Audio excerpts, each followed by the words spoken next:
Hello বন্ধুরা, নমস্কার। আজকে আবার একটা দারুণ স্বাদের রেসিপি নিয়ে চলে এসেছি। আশা করছি আজকের রেসিপিটা তোমাদের খুবই ভালো লাগবে। ভালো লাগলে অবশ্যই লাইক, কমেন্ট, শেয়ার করবে। আর যে সকল বন্ধুরা এখনো আমার চ্যানেলটাকে সাবস্ক্রাইব করনি, অবশ্যই সাবস্ক্রাইব করে এই দিদিটাকে সাপোর্ট করো, আমারই ফ্যামিলির একজন সদস্য হয়ে যাও। তাহলে চলো দারুণ স্বাদের রেসিপিটা শুরু করা যাক।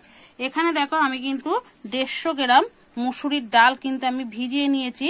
আর আমি কিন্তু ভাঙা মুসুরির ডালটা নিয়েছি, তোমরা চাইলে কিন্তু গোটা মুসুর ডালটাও নিতে পারো, আর ডালটা কিন্তু কম বেশিও করে নিতে পারো। আর নিয়েছি কিন্তু আমি এখানে বোনলেস চিকেন। এখানে কিন্তু আমি 3 টুকরো দেখো চিকেন নিয়ে নিয়েছি। আর নিয়েছি কিন্তু পেঁয়াজ কুচি আর কাঁচা লঙ্কা কুচি। আজকে কিন্তু একদম একটা ইউনিক ভাবে রেসিপি তোমাদের বানিয়ে দেখাবো। তাহলে চলো দেরি না করে রেসিপিটা শুরু করা যাক। সবার প্রথমে কিন্তু আমি এই ডালটাকে একটু কিন্তু মিক্সি করে নেব। আর ডালটা কিন্তু বাটার সময় জল কিন্তু দিলে হবে না বেশি, এটা যতটা সম্ভব কিন্তু একটু শুকনো করে বেটে নিতে হবে। সবার প্রথমে কিন্তু আমি চিকেনগুলো কিন্তু দিয়ে দেব মিক্সির জারে। একটু কিন্তু আমি হালকা কিন্তু কিমা করে নেব। আমি দেখো মিক্সি করে নিয়েছি, এইভাবে কিন্তু পেস্ট করে নিতে হবে মাংসটা। এবার কিন্তু একটা পাত্রে নিয়ে নেব।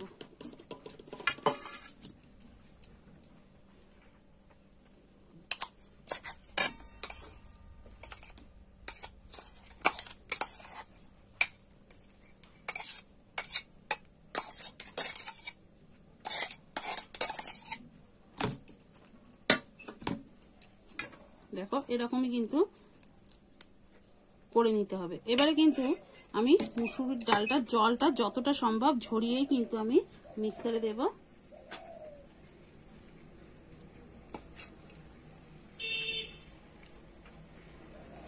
একসঙ্গে ধরবে না, আমি কিন্তু দুবারে বেটে নেব।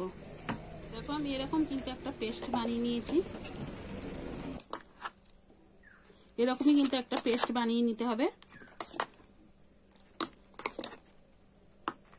এইভাবে কিন্তু আরো একবার যেগুলো আছে একইভাবে কিন্তু পেস্ট করে নেব। আমি পাত্রে নিয়ে নিয়েছি চিকেনের পেস্ট আর কিন্তু ডালের পেস্টটা একটা একদম পাত্রে নিয়ে নিয়েছি। এবারে কিন্তু এর মধ্যে সব রকম উপকরণগুলো দিয়ে দেব।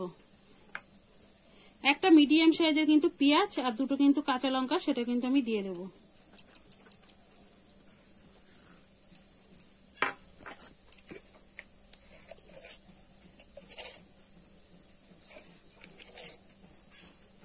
হলুদ গুঁড়োটা আমি কিন্তু দিয়ে দেব।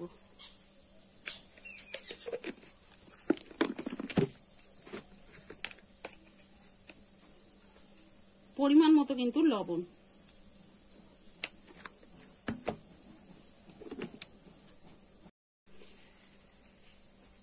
দেখো আমি একটুখানি কিন্তু আদা বাটা দিয়ে দিচ্ছি, অল্প একটু জিরে বাটা দিয়ে দিচ্ছি।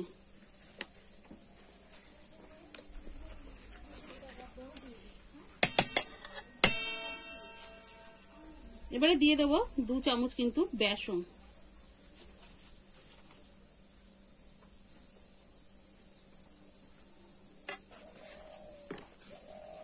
এবারে কিন্তু আমি একটু এইভাবে কিন্তু সবকিছু মিশিয়ে নেব আগে।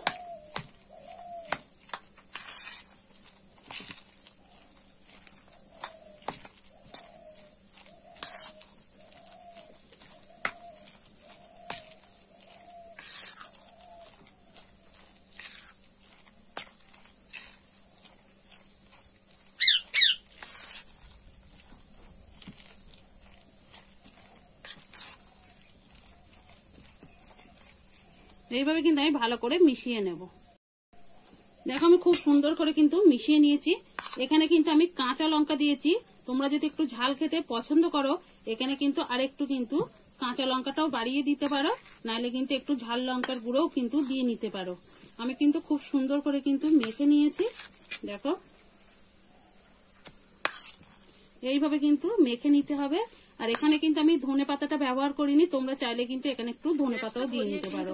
তাহলে চলো এবারে কিন্তু ভেজে নেব। সরষের তেল দিয়ে দিয়েছি। আর এবারে কিন্তু সব শেষে আমি একটু গরম মশলার গুঁড়ো দিয়ে দেব।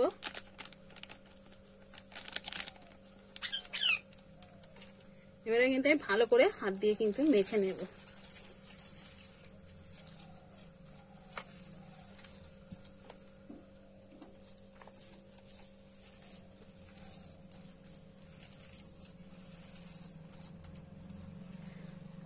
আর এদিকে কিন্তু তেলটা বেশ গরম হয়ে গেছে, ধোঁয়া উঠছে, দেখেই হয়তো তোমরা বুঝতে পারছো।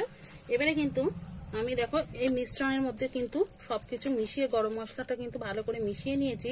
এখান থেকে কিন্তু বড়ার আকারে নেব আর কিন্তু কড়াইতে ছেড়ে দেব। এইভাবে নেব আর কিন্তু ছেড়ে দেব। আমি কিন্তু এরকম সাইজ করছি, তোমরা কিন্তু চাইলে ছোট বা বড় করে নিতে পারো তোমাদের পছন্দ মতো।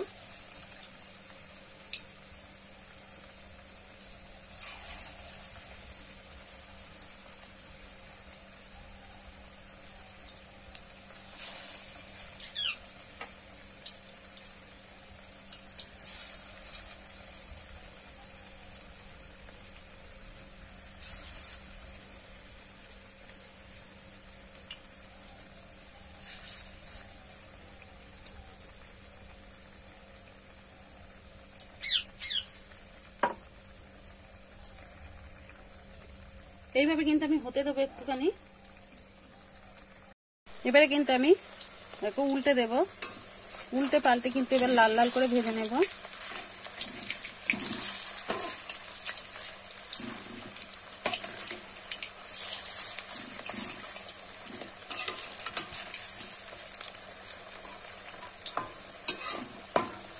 এবার লাল লাল করে উল্টে পাল্টে কিন্তু বন্ধুরা আমি ভেজে নেব। উল্টে পাল্টে দেখো লাল লাল করে কিন্তু ভেজে নিয়েছি। এবারে কিন্তু তুলে নেব। কালারটা কত সুন্দর এসেছে দেখো বন্ধুরা ভাজার পরে। এবারে কিন্তু আমি একটা পাত্রে বড়াগুলো সব তুলে নেব, আর বাদ বাকি যেগুলো আছে একইভাবেই কিন্তু আমি ভেজে নেব। সব বড়াগুলো রেডি হয়ে গেছে। এইগুলো তুলে নিলেই কিন্তু আমার সব বড়া কিন্তু ভাজা রেডি হয়ে গেছে। এবার তুলে নেব একটা পাত্রে। দেখো বন্ধুরা কত সুন্দর কিন্তু ভাজার পরে কালারটা এসেছে।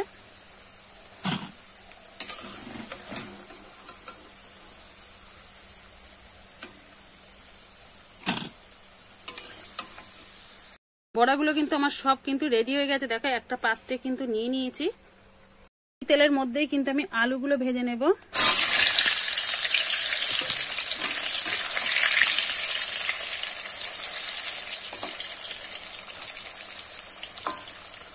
তোমরা কিন্তু আলুগুলো হালকা আগে সিদ্ধ করেও নিতে পারো, নিয়ে কিন্তু তারপর তেলের উপর দিয়ে ভেজে নিতে পারো।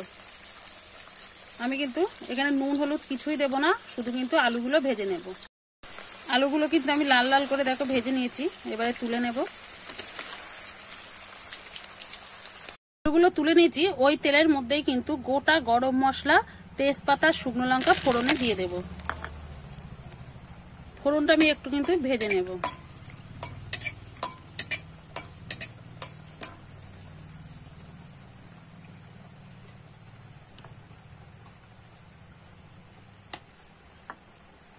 আদা রসুন বাটা কিন্তু 1.5 চামচ দিয়ে দেব। একটুখানি কিন্তু কষিয়ে নেব, কাঁচা গন্ধটা চলে যাওয়া অবধি।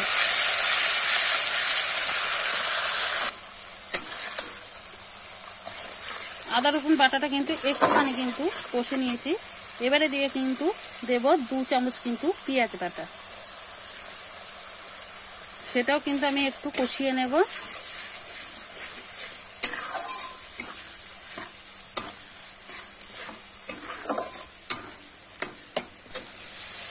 ভালো করে কিন্তু আমি একটু কষিয়ে নিয়েছি। এবারে বাদ বাকি মশলাগুলো কিন্তু দিয়ে দেবো। দিয়ে দেবো 1 চামচ কিন্তু জিরে বাটা, স্বাদ মতো লবণ,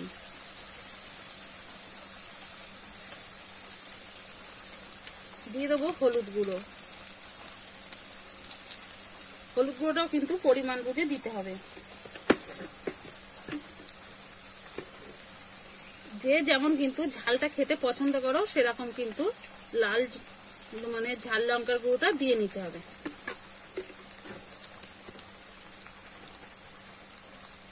সামান্য একটু কিন্তু আমি চিনি দিয়ে দেবো। এবারে ভালো করে কিন্তু মশলাটা আমি কষিয়ে নেব।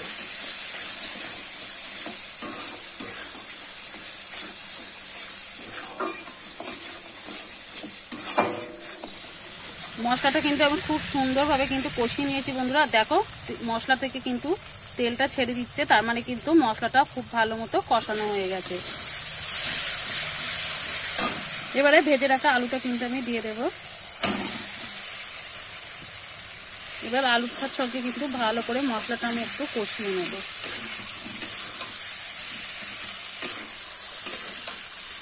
কালারটা মশলার কত সুন্দর এসেছে বন্ধুরা।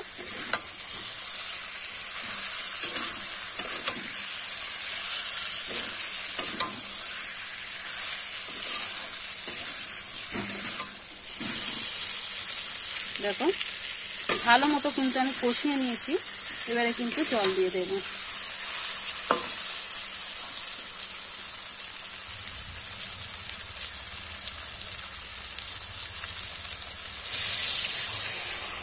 এখানে কিন্তু একটু কিন্তু জলটা বেশি দিতে হবে, যেহেতু বড়াটা কিন্তু অনেকটাই ঝোল টেনে নেবে, সেটাই বুঝে কিন্তু তোমাদের জলটা দিয়ে নিতে হবে।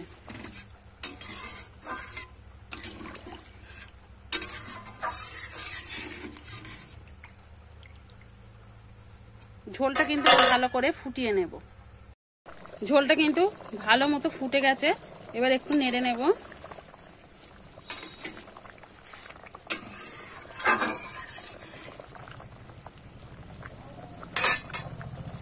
এবারে কিন্তু ভেজে রাখা বড়াটা দিয়ে দেবো। এই বড়াটা কিন্তু তোমরা ভাত ডালের পাশেও কিন্তু খেতে পারো, খেতে কিন্তু খুবই অসাধারণ লাগে। এবারে কিন্তু বড়াটা আমি দিয়ে দিচ্ছি ঝোলের মধ্যে।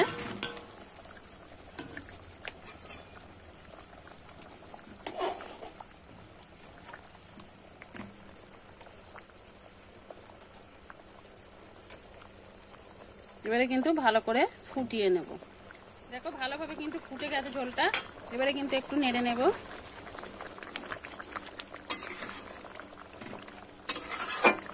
আর বড়াগুলো দেখো ফুলে কিন্তু ডবল হয়ে গেছে, কত বড় বড় হয়ে গেছে। এবারে কিন্তু একটু গরম মশলা গুঁড়ো দিয়ে নেব।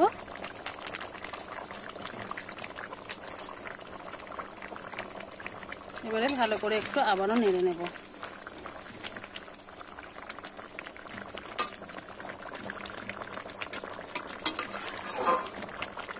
দেখো একদম কিন্তু রেডি হয়ে গেছে। এবারে নামিয়ে নেব। এখানে আমি আর ফুটাবো না, আলুটাও কিন্তু খুব সুন্দর সিদ্ধ হয়ে গেছে। দেখো খুব সুন্দর কিন্তু আলুটাও সিদ্ধ হয়ে গেছে। এর চেয়ে কিন্তু বেশি ঝোলটা শুকালে পরে কিন্তু ঝোলে বড়াটা কিন্তু ঝোল টেনে নেবে, আর কিন্তু খুব বেশি আমি ঝোল কমাবো না। এবারেই কিন্তু নামিয়ে নেব। নামিয়ে তোমাদের দেখাচ্ছি কেমন হয়েছে। দেখুন বন্ধুরা, একটা পাত্রে কিন্তু ঢেলে নিয়েছি, পরিবেশন করার জন্য একদম রেডি। আশা করছি আজকের রেসিপিটা তোমাদের খুবই ভালো লেগেছে। দেখতে কতটা লোভনীয় হয়েছে সেটা কিন্তু বন্ধুরা দেখেই তোমরা বুঝতে পারছো।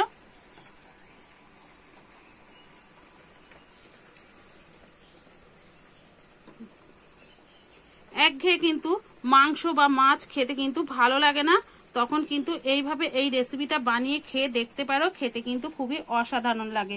আর এরকম যদি রেসিপি থাকে ভাত খেতে কিন্তু বন্ধুরা বাচ্চা থেকে বড়রা কেউ কিন্তু নাক ছিটকাবে না।